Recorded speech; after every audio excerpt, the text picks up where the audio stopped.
네, 지금부터 상황 판단 영역 공부 방법론 OT를 시작하도록 하겠습니다. 네, 사람마다 공부 방법이나 자신의 노하우가 다 다르겠지만 제가 공부를 하면서 느꼈던 노하우나 공부 방법에 대해서 공유하고자 합니다. 네, 상황 판단 영역은 PCC 영역 중에서도 수험생 여러분들이 노력 대비 성적이 잘 오르지 않는 과목으로 생각하시는 경우가 많습니다. 퀴즈형이라고 해서 정형화하기 힘든 다양한 유형의 문제들이 출제되기 때문에 언어논리나 자료해석 영역에 비해서 풀이 방식을 정형화하기가 힘들기 때문인데요. 그리고 저 같은 경우도 그랬지만 상황 판단 영역 같은 경우에는 제한된 시간 내에 모든 문제를 풀지 못하는 경우가 언어논리나 자료 해석에 비해서 더 많은 경우도 많습니다. 그래서 먼저 첫 번째 제가 생각하기에 상황 판단 공부 방법은 기출문제를 많이 풀어보는 것인데요. 기출문제를 많이 풀어보는 것은 상황 판단 영역뿐만 아니라 언어논리나 자료해석 영역에도 중요한 것이겠지만 상황 판단 영역에서는 특히 기출문제를 통해서 첫째로 자신이 강한 유형과 약한 유형을 스스로 자연스럽게 체득을 해서 약한 유형의 문제는 건너뛸 수 있는 습관을 기를 수 있도록 하고, 둘째로는 그 시간 내에 몇 문제 정도를 자신이 풀 수 있고 몇 문제 정도 풀었을 때 점수가 괜찮게 나오는지 스스로의 기준을 설정해야 한다고 생각합니다.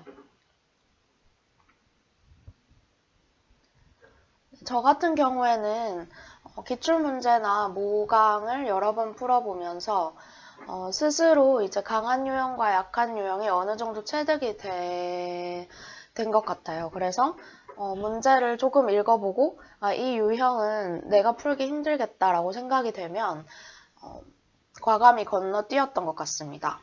그리고 두 번째 제한된 시간 내에 몇 문제 정도를 풀었을 때 점수가 괜찮게 나오는지 자신만의 기준을 설정해야 하는 것에 대해서 좀 더 자세히 설명을 드리면 두 번째 팁으로 자신의 페이스를 설정해야 할 것입니다.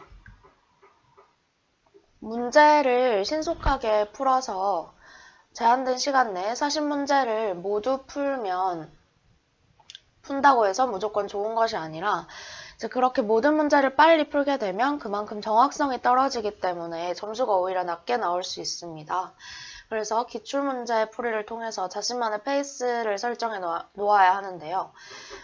예를 들어서 저 같은 경우에는 보통 35문제에서 36문제, 적으면 32문제 정도 풀 수 있었기 때문에 실전에서 조급하게 모든 문제를 풀려고 했던 것이 아니라 34문제, 35문제 정도 풀자를 마음속에 목표를 정해놓고 나머지 문제들은 찍었던 것 같습니다. 그래서 이것처럼 본인만의 정확하게 풀 수 있는 문제 수를 늘려나가는 연습을 한 이후에는 어느 정도 한계가 있다라고 생각이 되면 자신의 본인만의 페이스를 설정할 필요가 있는 것 같습니다. 유형별로 공부 방법론을 말씀을 드리자면 첫째로 상황 판단 영역에서 언어논리와 유사한 유형이 출제가 되는데 이 경우에는 언어논리 영역에 비해서 지문 내용을 세세히 체크하는 동시에 핵심을 파악하고 이해하여야 할 필요가 있습니다. 유형별로 봤을 때 상황 판단 영역은 언어논리와 유사한 유형과 법조문형과 퀴즈형이 있는데 언어논리와 유사한 유형의 경우에는 상황 판단 영역 전체에서는 난이도가 평이한 편에 속하겠죠. 하지만 언어논리 영역에서는 단순히 지문 내용과 부합하는지 여부를 묻는 사실 확인형 문제가 많이 출제되는 반면에 상황 판단 영역에서는 사실 확인에 더해서 지문 내용을 활용해서 계산을 하거나 응용을 할 것을 요구하는 즉 언어논리 영역에 비해서 한 단계 더 응용을 더욱 요구하는 경향이 있습니다. 따라서 상황판단 영역에서 언어논리와 유사한 유형을 풀 때는 지문 내용을 세세히 체크하면서 읽어 내려가고 또 그 지문에서 설명하고 있는 원리나 그런 것들을 좀 더 이해하고 파악할 수 있어야 할 것입니다. 네, 즉 언어논리에는 지문 내용을 세세히 체크를 하지 않아도 되는 그냥 뭐 논지만 파악하거나 핵심만 파악하면 되는 문제들도 있지만 상황 판단 영역에서 언어논리와 유사한 유형의 경우에는 지문 내용을 세세히 체크하면서도 이제 핵심 내용과 원리를 이해할 수 있어야 할 것입니다. 다음으로 법조문형 유형의 경우에는 법조문 형식이나 주요 용어에 익숙해질 필요가 있습니다.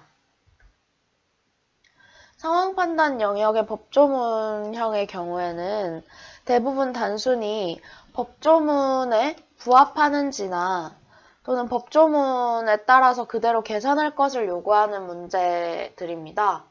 따라서 법조문형의 경우에는 일단 법조문 형식이나 주요 용어에 익숙해질 필요가 있을 것인데요. 저 같은 경우에는 법조문 주요 용어를 정리해 놓은 내용을 필세 공부를 시작하는 시기에 잠깐 봤었습니다. 네, 상황 판단 영역의 법조문형에 나오는 법조문 용어가 그렇게 많은 편이 아니기 때문에 정말 한두 시간 내에 다 익숙해질 수 있을 것인데 네, 그런 이제 노력이 필요하겠습니다.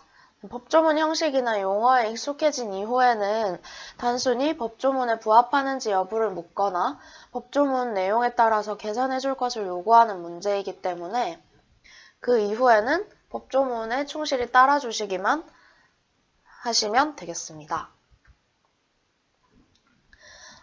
마지막으로 퀴즈형입니다. 퀴즈형 같은 경우에는 정형화된 유형이 없고 또 정형화된 풀이 방식이 없기 때문에 자신이 틀린 문제들을 통해서 취약한 유형을 파악할 필요가 있습니다. 저 같은 경우도 퀴즈형을 제일 어려워했고 정형화된 유형이 없어서 제일 고민을 했었던 유형인데요. 일단 퀴즈형의 경우에는 앞서 팁 1에서 말씀드린 바와 같이 문제를 읽고 문제에서 요구하는 것을 파악한 뒤에 자신이 풀 수 있을 것인지 없을 것인지를 빨리 판단을 해서 없을 것이라고 생각이 되는 경우에는 과감히 건너뛰는 것이 중요하겠습니다. 그리고 학원에서 이제 강사 선생님들께서 기출 문제의 출제 원리를 응용하셔서 변형한 모각 문제들을 많이 내주시고 있는데 그런 문제들을 통해서 다양한 유형을 접하고 또 맞고 틀리고 해서 넘어가지 말고 그 풀이를 통해서 기출 출제 원리 중에서 어떤 원리를 응용해서 이 모각 문제를 출제를 하셨는지 파악할 필요가 있겠습니다. 네, 그렇게 이제 반복을 함으로써 본인은 어떤 원리, 출제 원리가 응용된 경우에 약하다는 것을 파악을 해서 그 문제들만 따로 연습을 해보거나 아니면 실전에서는 그 원리가 나왔다고 생각이 되는 경우에는 건너뛰는 것이 필요하겠습니다. 네, 이상 상황 판단 공부 방법론 영역이었습니다. 감사합니다.